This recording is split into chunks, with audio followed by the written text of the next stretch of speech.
दोस्तों नमस्कार, स्वागत है आपका मेरा यूट्यूब चैनल लर्निंग जीएस वाला में। जय हिंद, जय भारत। दोस्तों आज का मेरा topic very VVI very important topic, संविधान का अनुच्छेद 32। आप जानते हैं दोस्तों, संविधान का अनुच्छेद 32 काफ़ी इंपॉर्टेंट अनुच्छेद है। संविधान का अनुच्छेद 32 और अनुच्छेद 226, ये दो ऐसे अनुच्छेद हैं जो आपको यह अधिकार देते हैं कि आपके मौलिक अधिकार का कोई हनन करता है, चाहे कोई व्यक्ति हो, प्रशासन हो, पुलिस हो, तो आप अपने अधिकार की रक्षा के लिए एकदम डायरेक्ट जो है आप सुप्रीम कोर्ट और हाई कोर्ट में रीट दायर कर सकते हैं। सुप्रीम कोर्ट में यानी कि उच्चतम न्यायालय में रीट दायर करने की जो शक्ति दी गई है आपको, वह अनुच्छेद 32 के तहत दी गई है। और हाई कोर्ट, उच्च न्यायालय में आपको जो शक्ति प्राप्त है, वही सेम शक्ति उच्च न्यायालय को भी प्राप्त है आपके अधिकार को दिलाने के लिए। तो आप जो है संविधान के अनुच्छेद 226 के तहत अपना आवेदन उच्च न्यायालय को करते हैं और अनुच्छेद 32 के तहत उच्चतम न्यायालय को अपने अधिकार की रक्षा के लिए आवेदन करते हैं। हाँ दोस्तों, ये दोनों इतना इम्पोर्टेंट सेक्शन है कि आप डायरेक्ट उच्चतम न्यायालय और उच्च न्यायालय में अपने अधिकार की रक्षा के लिए जाते हैं। तो चलिए इसकी इम्पोर्टेंसी को देखते हुए आज यह चैप्टर को लेकर के आए हैं और आज के सेशन से पहले क्वेश्चन की शुरुआत करते हैं। डॉक्टर भीमराव अंबेडकर ने किसे संविधान की आत्मा कहा है? देखिए यह इतना इम्पोर्टेंट क्वेश्चन है और संविधान के अनुच्छेदों में इतना महत्वपूर्ण है कि इसे डॉक्टर भीमराव अंबेडकर प्रारूप समिति के अध्यक्ष, संविधान निर्माता डॉक्टर भीमराव अंबेडकर ने संविधान की आत्मा तक कह डाला था। तो वह है संवैधानिक उपचारों के अधिकार को। ऑप्शन संख्या 2 सही हो जाएगा। संवैधानिक उपचारों के अधिकार को डॉक्टर भीमराव अंबेडकर ने संविधान की आत्मा कहा था। इसकी इम्पोर्टेंसी आप इसी से देख सकते हैं कि यह कितना जो है इम्पोर्टेंट अनुच्छेद है। चलिए आगे क्वेश्चन पे चलते हैं।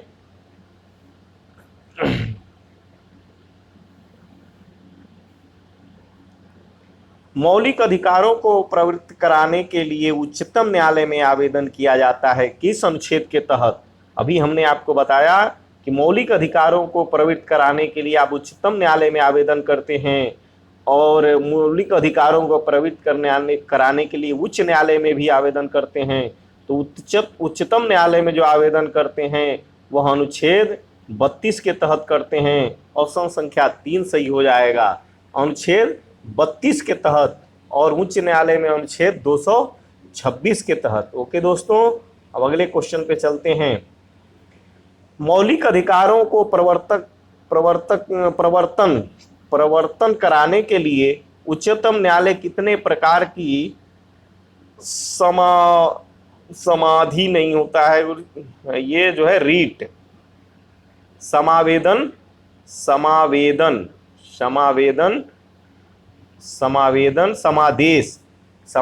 या समादेश होता है। ओके दोस्तों, समादेश या रीट निकालने की शक्ति प्रदान की गई है।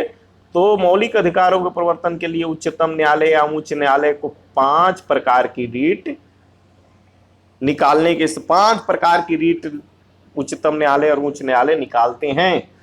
तो चलिए आगे देखते हैं 5 प्रकार के रीट कौन कौन से होते हैं। तो 5 प्रकार के रीट जो होते हैं, 5 प्रकार के जो रीट होते हैं वह उच्चतम न्यायालय निकालता है। 5 प्रकार की रीट उच्चतम न्यायालय या उच्च न्यायालय दोनों निकालते हैं। यहाँ उच्चतम न्यायालय, क्योंकि हम अनुच्छेद 32 ही पढ़ रहे हैं, इसलिए उच्चतम न्यायालय ही हर जगह आपको मिलने को दिखे। लेकिन आपकी जानकारी के लिए हम बता देते हैं कि 226 अनुच्छेद में भी उच्च न्यायालय यही वर्क करता है जो अनुच्छेद 32 में उच्चतम न्यायालय करता है। इसलिए दोनों को आप साथ समझते चलें। तो 5 प्रकार की रीट निकालता है उच्चतम न्यायालय आपके मौलिक अधिकार की रक्षा के लिए। कौन कौन? तो पहला होता है बंदी प्रत्यक्षीकरण, दूसरा होता है परमादेश, तीसरा होता है प्रतिषेध लेख, उत्प्रेषण और अधिकार परीक्षा लेख और अधिकार परीक्षा लेख। ओके दोस्तों, 5 प्रकार के रीट ये आप याद कर लीजिएगा। इसमें से ऐसे क्वेश्चन पूछ दिया जाता है कि उच्चतम न्यायालय द्वारा इसमें से कौन सा रीट जारी नहीं किया जाएगा, तो 3 दे दिया जाता है और चौथा कोई अन्य शब्द दे दिया जाता है। इसलिए इस 5 रीट को याद करिएगा और 5 रीट में से क्वेश्चन यहां से ही लगभग पूछा जाता है। 10 एग्जाम यदि आप देते हैं तो 8 एग्जाम इन रीट में से एक क्वेश्चन आपको जरूर मिल जाता है। चलिए अब अच्छे से समझ लेते हैं इन रीटों के बारे में। बंदी प्रत्यक्षीकरण, बंदी प्रत्यक्षीकरण क्या होता है यह हम समझ लेते हैं। यह उस व्यक्ति की प्रार्थना पर माने आवेदन पर जारी किया जाता है जो यह समझता है कि उसे अवैध रूप से बंदी बनाया गया है। इसके द्वारा न्यायालय बंदीकरण करने वाले अधिकारी कौन किसको, यहां देखिए वह व्यक्ति आवेदन करेगा यानी कि प्रार्थना पत्र उच्चतम न्यायालय में देगा जो यह समझता है कि मुझे जो है पुलिस ने यह अवैध रूप से बंदी बना लिया है। कैसे अवैध रूप से? मैंने कोई कार्य किया नहीं और पुलिस ने हमें घर से उठा ले गई या कहीं पकड़ ले गई और बंदी बना लिया गया। हमें बता नहीं रही है कि हमें किस धारा में किस जुर्म में बंदी बनाया गया है। तो इसके द्वारा न्यायालय बंदीकरण करने वाले अधिकारी को माने जो बंदी किया हुआ है, जो बंदी अधिकारी बनाया है, इंस्पेक्टर, दरोगा, पुलिस, एसपी जो भी, उसको आदेश देता है कि वह बंदी बनाए गए व्यक्ति को निश्चित स्थान और निश्चित समय के अंदर उपस्थित करे जिससे न्यायालय बंदी बनाए जाने के कारणों पर विचार कर सके। तो जब आपको बंदी बना लिया जाता है, आपको अरेस्ट कर लिया जाता है, आपको गिरफ्तार कर लिया, बंदी का अर्थ अरेस्ट गिरफ्तारी होता है, तो आपको अरेस्ट और गिरफ्तार कर लिया जाता है और आपको पता नहीं होता है कि हमें क्यों जो है ऐसा किया गया है, तो आप डायरेक्ट एक लेटर बस लिख दीजिए माननीय उच्चतम न्यायालय और अपना डाल दीजिए विषय कि मुझे पता नहीं है मुझे क्यों बंदी बनाया गया है, और आप भेज दीजिए पोस्ट ऑफिस के द्वारा या किसी व्यक्ति से पहुंचवा दीजिए। तो सुप्रीम कोर्ट आपके उस आवेदन पर प्रार्थना पत्र पर ही एक्शन ले लेगा और न्यायालय को नोटिस भेज देगा, रीट जारी कर देगा कि आप जो है उस व्यक्ति को यहाँ पास हमारे सामने लाइए, स्थान बता देगा और समय दे देगा। समय और स्थान दे देता है और कहता है यहाँ लाइए ताकि मैं विचार करूं कि आप क्यों बंदी बनाए हैं। यदि आपको अवैध बंदी बनाया जाता है तो उच्चतम न्यायालय वहीं आपको छोड़ देता है और संबंधित अधिकारी को पनिशमेंट भी करता है। ओके दोस्तों, ये हुआ हमारा बंदी प्रत्यक्षीकरण का अर्थ है। अब अगला हम समझते हैं परमादेश। परमादेश क्या होता है? देखिए दूसरा रीट परमादेश होता है। तो वहां देखिए ये जो है यहाँ जो है क्वेश्चन इस तरह से पूछ लेता है कि जब आपको अवैध रूप से बंदी बनाया गया है तो उच्चतम न्यायालय कौन सा रीट जारी करता है? तो अवैध रूप से बंदी बनाए गए व्यक्ति के विरुद्ध में आवेदन करने पर बंदी प्रत्यक्षीकरण का रीट जारी किया जाता है। ये क्वेश्चन ऐसे पूछता है और इसी 5 में से लगभग 10 एग्जामों में से 8 एग्जाम में पूछे जाते हैं। ओके दोस्तों, अब अगले जो है परमादेश को देखते हैं। परमादेश क्या होता है? परमादेश का लेख उस समय जारी किया जाता है जब कोई पदाधिकारी अपने सार्वजनिक कर्तव्य का निर्वाह नहीं करता है। कोई पदाधिकारी सार्वजनिक कर्तव्य का निर्वाह नहीं कर रहा है। मान लीजिए कि आप जिस ब्लॉक के अंतर्गत आते हैं, आप जिस जिला के अंतर्गत आते हैं, आप जिस थाने के अंतर्गत आते हैं, वहां का पदाधिकारी, ब्लॉक में बीडीओ कोई भी अधिकारी हो, आप किसी काम को लेकर के जाते हैं और वह काम आपका नहीं करता है। गांव में जैसे मान लीजिए कि कोई हैंडपंप नहीं है, या मान लीजिए कि कोई कुछ भी छोटा या बड़ा, किसी को घर नहीं है और आप जाते हैं, कहते हैं कि देखिए हमारे पास ऐसी असुविधा है और मैं सरकार द्वारा जो है उस अधिकार को पाने के लायक हूँ, तो वह यदि नहीं सुनता है तो आप एक आवेदन उच्चतम न्यायालय को भेज सकते हैं कि मैं गरीब आदमी हूँ, मेरे गांव में कोई हैंडपंप नहीं है, गर्मी में हम लोग बहुत प्रभावित होते हैं। तो उच्चतम न्यायालय आपकी इस व्यवस्था को वह उस पदाधिकारी को उसके कर्तव्य का पालन करने का आदेश जारी करता है। यह कितना महत्वपूर्ण है, लोग जानते नहीं हैं अपने अधिकार को पाने के लिए, इसलिए वो भटकते रहते हैं, कहते हैं कि हमको कुछ सरकार द्वारा मिल ही नहीं रहा है। जबकि यह अनुच्छेद 32 के तहत आप आवेदन करते हैं तो उच्चतम न्यायालय डायरेक्ट आपके साथ खड़ा होता है आपके मदद के लिए। और देखिए, ये ध्यान रखिएगा, व्यक्तिगत नहीं, आपको व्यक्तिगत नहीं होना चाहिए, सार्वजनिक। जैसे गांव में हैंडपंप नहीं है तो मान लीजिए पूरा गांव प्रभावित है, गर्मी से मर रहा है, मान लीजिए कि कोई ऐसा दिक्कत है जिससे पूरा गांव प्रभावित है, पूरा समाज प्रभावित है, तो सार्वजनिक कार्य के निर्वाह में वह यदि ऐसा करता है तो आप जो है आवेदन से सुप्रीम कोर्ट में अपने अधिकार का पालन करवा सकते हैं। वह अधिकारी करने के लिए बाध्य हो जाएगा, सुप्रीम कोर्ट आदेश देगा कि उस काम को करो। ओके दोस्तों, तो यहाँ से ये पूछ लेता है क्वेश्चन, इस प्रकार से बताते चलें कि सार्वजनिक कर्तव्य के निर्वाह नहीं करने पर पदाधिकारी के विरुद्ध उच्चतम न्यायालय कौन सा रीट जारी करता है? तो दे देगा बंदी प्रत्यक्षीकरण, परमादेश, उत्प्रेक्षा, अधिकार परीक्षा 4। तो आप याद रखिएगा, सार्वजनिक कर्तव्य के निर्वाह के लिए जब प्रश्न किया जाए तो परमादेश बनाइएगा, और यहीं से क्वेश्चन पूछता है। इसी तरह जिस तरह मैं बता रहा हूं ठीक उसी तरह घुमा के पूछता है। यहाँ आपको अच्छे से इसीलिए शिक्षा दी जा रही है कि आप अपने क्वेश्चन को गलत न करके आए। ओके दोस्तों, अब आगे चलते हैं। प्रतिषेध लेख।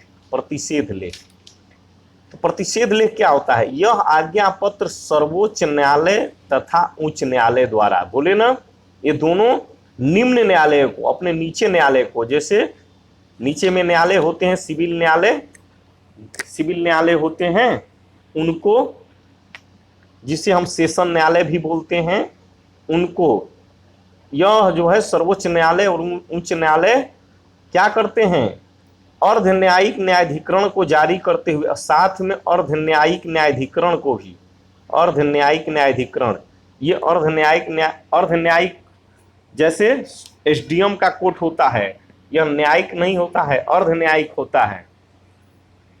ओके दोस्तों, तो यह आदेश दिया जाता है कि इस मामले में अपने यहाँ कार्यवाही न करें क्योंकि यह मामला उसके अधिकार क्षेत्र के बाहर है।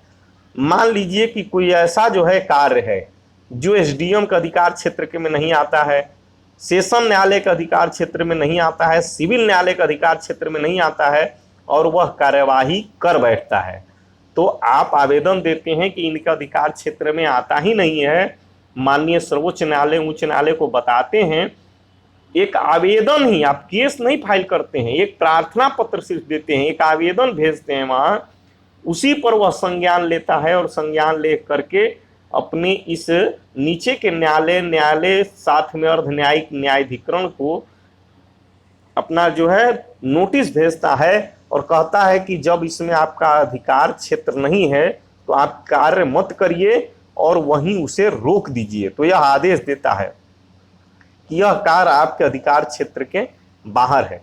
तो यहाँ इस तरह से क्वेश्चन पूछ लेता है प्रतिषेध लेख में कि सर्वोच्च न्यायालय या उच्च न्यायालय अपने निम्न न्यायालय को अर्ध न्यायिक और न्यायाधिकरण में कार्यवाही न करने का जो आदेश देता है वह कैसे रीट में देता है?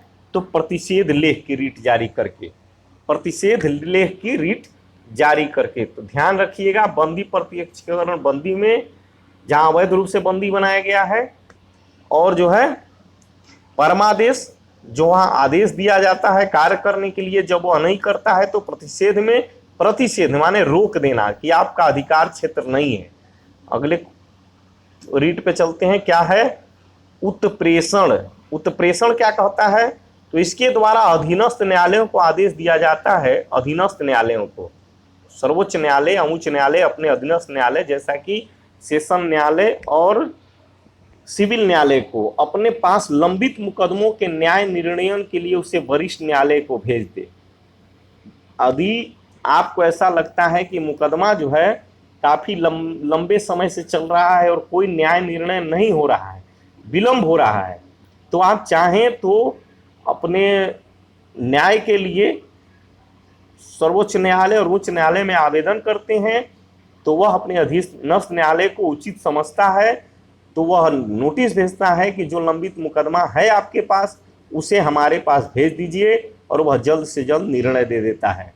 कितने लोगों को गांव में सुनते होंगे, कहते हैं 20 साल से मुकदमा चल रहा है, 10 साल से चल रहा है, 15 साल से चल रहा है, तो उनको इस अधिकार के बारे में पता नहीं होता है। अन्यथा एक आवेदन पर अपने मुकदमे को वह साल 6 महीना के अंदर ही सुप्रीम कोर्ट और उच्च कोर्ट के द्वारा सॉल्व करा सकते हैं।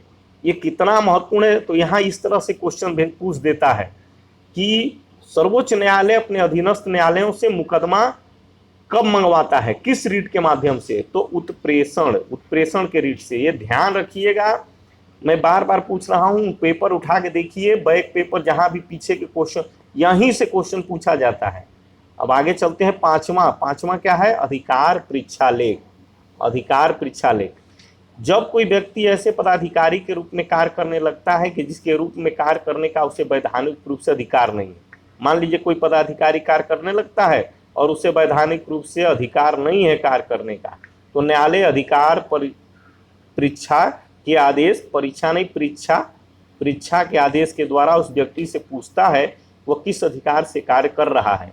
जब किस अधिकार से, जब वो उसको अधिकार नहीं है और कार्य करता है, तो आप जब रीट दायर करेंगे कि देखिए उस अधिकारी को कोई का जो है पावर नहीं है और वह अवैध रूप से कार्य कर रहा है, तो वह अधिकार परीक्षा का रीट के माध्यम से नोटिस जारी कर देता है कि आप ये बताइए कि आप किस अधिकार से काम कर रहे हैं, जबकि आपको अधिकार नहीं है उसमें करने का।